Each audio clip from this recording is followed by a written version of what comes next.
अस्सलाम वालेकुम। Welcome to एमरात। दोस्तों, इस वक्त इंडियन साइड पर एक नैरेटिव ये चलाया जा रहा है कि बांग्लादेश पाकिस्तान के शॉर्ट रेंज बैलिस्टिक मिसाइल्स को अपने मुल्क में डिप्लॉय करेगा और इस पर इंडिया रिएक्ट करेगा क्योंकि ये इंडिया की नेशनल सिक्योरिटी के लिए बहुत बड़ा खतरा होंगी। ये खबर कितनी सच्ची है और इसको बेसिकली लिंक किया जा रहा है। रिसेंटली बांग्लादेशी मिलिट्री जनरल ने चूँकि GHQ का दौरा किया है और पाकिस्तान के joint chiefs of staff committee से उनकी मुलाकात भी हुई है। यही वो वजह है कि ये तमाम र्यूमर्स इस वक्त डिस्कस किए जा रहे हैं। तो इनकी रियलिटी पर बात करते हैं। करंटली हम जानते हैं कि बांग्लादेश आर्मी, एयरफोर्स और नेवी अपनी मॉडर्नाइजेशन पर तवज्जो दे रहे हैं। यही वजह है कि बांग्लादेश तुर्किया से MLR सिस्टम्स भी खरीद रहा है। लाइट आर्टिलरी भी उन्होंने तुर्किया से खरीदी है। पाकिस्तान से बांग्लादेश अपने टैंक्स को ओवरहॉल करवा रहा है और इसी तरह बांग्लादेश एयरफोर्स को भी पुश किया जा रहा है कि एक नया एयरक्राफ्ट अपनी इन्वेंट्री में ऐड किया जाए।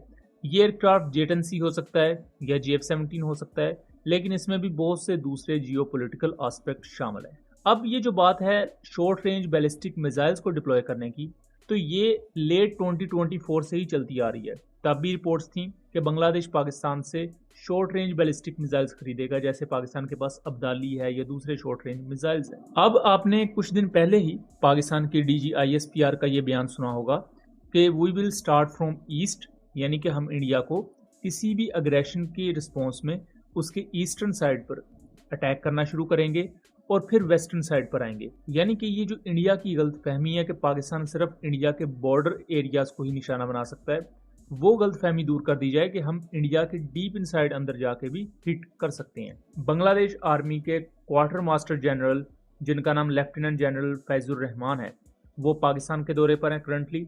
यहाँ उनकी पाकिस्तान के joint chief of staff committee general Sahir Shamshad Mirza, उनसे भी मुलाकात हुई है। पाकिस्तान और बांग्लादेश की जो जॉइंट सिक्योरिटी कोलैबोरेशन है उसको इन्हेंस करने की बात हुई है। इंडिया का इस पर इल्ज़ाम ये है, या इंडिया की इंटेल रिपोर्ट्स ये क्लेम करती हैं कि पाकिस्तानी SSG के सोल्जर्स बांग्लादेश में जाएंगे, SSG के ऑफिसर्स, और वहाँ बांग्लादेशी स्पेशल फोर्सेस को ट्रेनिंग दी जाएगी। इसी तरह फ्यूचर एक्सरसाइजेज में बांग्लादेशी मिलिट्री के डेलीगेशंस भी पाकिस्तान में आएंगे। और 2024 में ही हमने देखा कि इंडस शील्ड एक्सरसाइजेज में बांग्लादेशी एयरफोर्स का डेलीगेशन आया, फिर अमन एक्सरसाइजेज में बांग्लादेश नेवी का डेलीगेशन आया, और अब करंटली पाकिस्तान के फॉरेन मिनिस्टर भी बांग्लादेश के दौरे पर हैं। और ये पिछले 13 साल में पहला दौरा है और बहुत हिस्टोरिक दौरा है। ना सिर्फ ट्रेड के कॉन्टेक्स्ट में पाकिस्तान डायरेक्ट फ्लाइट्स ऑपरेट करेंगे एक दूसरे की कंट्रीज में, बल्कि वीज़ा रिस्ट्रिक्शंस को दोनों कंट्रीज की तरफ से ख़त्म कर दिया गया है। यही वो वजह है कि इंडियन साइड पर ये र्यूमर्स हैं कि पाकिस्तानी मिलिट्री ऑफिशियल्स को और इंटेलिजेंस ऑफिशियल्स को, इंक्लूडिंग एम्बेसी स्टाफ जो होता है, उसे बांग्लादेश में अब आने जाने के लिए किसी भी किस्म की रुकावट का सामना नहीं होगा। लेकिन खास तौर पर अगर in short range missile systems के कॉन्टेक्स्ट में बात करें तो ये पॉसिबिलिटी है कि पाकिस्तान के फतेह सीरीज ने जिस तरह इंडिया के खिलाफ परफॉर्म किया है और उसकी एक्यूरेसी और उसकी जो फायर पावर है, उसके बाद कई कंट्रीज इसमें इंटरेस्टेड हैं, तो बांग्लादेश फतेह सीरीज के मिसाइल सिस्टम्स को खरीद सकता है। इन्हें आप शॉर्ट रेंज रॉकेट्स या शॉर्ट रेंज मिसाइल सिस्टम्स कह सकते हैं, क्योंकि इन्हें पाकिस्तान कन्वेंशनल यूज के लिए इस्तेमाल करता है। और फतेह सीरीज के मिसाइल सिस्टम या रॉकेट्स पाकिस्तान की रॉकेट फोर्स का भी फॉर्मली पार्ट है। अब अगर बांग्लादेश पाकिस्तान से ये शॉर्ट रेंज प्रोजेक्टाइल्स खरीद रहा है तो ये बांग्लादेश की अपनी सिक्योरिटी के लिए है, क्योंकि बांग्लादेश ने 2030 का अपना मॉडर्नाइजेशन प्लान लॉन्च किया हुआ है।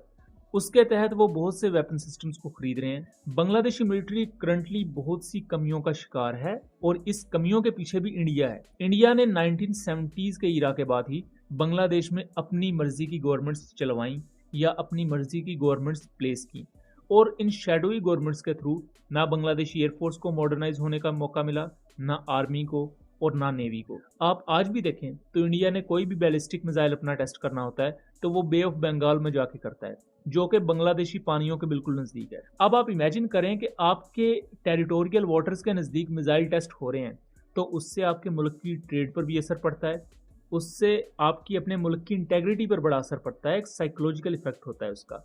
अब बांग्लादेश उस चीज़ पर भी क्वेश्चंस उठाता है कि आप हमारे पानियों के नज़दीक मेहरबानी करके मिसाइल टेस्ट ना किया करें। आपकी इतनी बड़ी अपनी वाटर टेरिटरी मौजूद है, आप उसमें से कहीं दूर जाके मिसाइल टेस्ट करते रहें, किसी कंट्री को फ़र्क नहीं पड़ता। लेकिन इंडिया ने ये जो एक रवायत पकड़ी हुई थी, अभी भी खैर वो इसी पर कायम है और आने वाले वक्त में हमें इस पर कुछ मज़ीद इश्यूज़ भी खड़े होते हुए नज़र आ सकते हैं।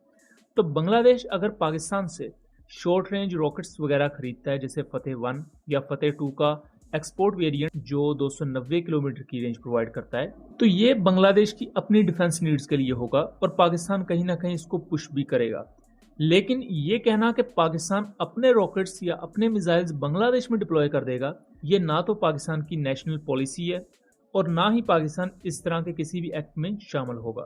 और इंडिया इसको गलत रंग इस वजह से भी दे रहा है क्योंकि इंडिया को ये चीज़ हजम नहीं हो रही कि पाकिस्तान के रॉकेट सिस्टम में उसके हमसाया मुल्क ही बहुत ज़्यादा इंटरेस्टेड है और पाकिस्तानी रॉकेट सिस्टम्स की कामयाबी आपको आने वाले वक्त में ग्लोबल मार्केट में भी देखने को मिलेगी।